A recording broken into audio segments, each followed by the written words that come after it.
Did you know that your triggers are your teachers? The surge of anger you felt, or the small thing someone said but it cut so deeply. That time when you overreacted but didn't know why. That wasn't random. That was your shadow speaking. Triggers are not weakness. They are your signal.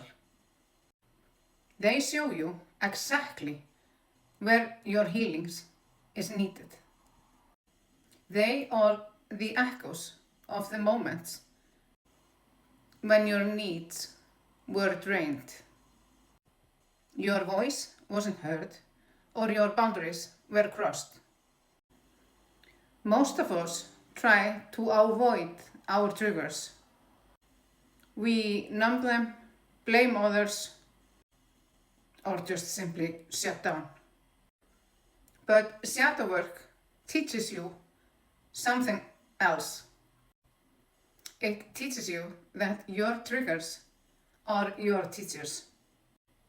They are mirrors, showing you the wounds that are still alive inside of you.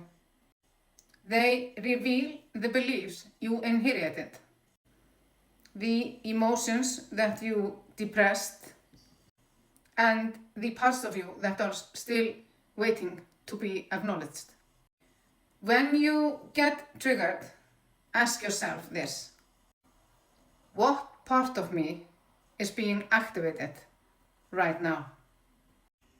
Where have I felt this before? What needs love, not judgment?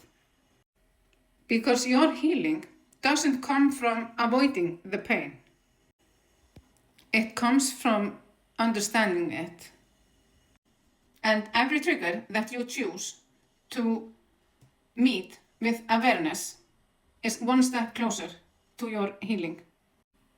You don't need to be afraid of your reactions anymore. You just have to listen.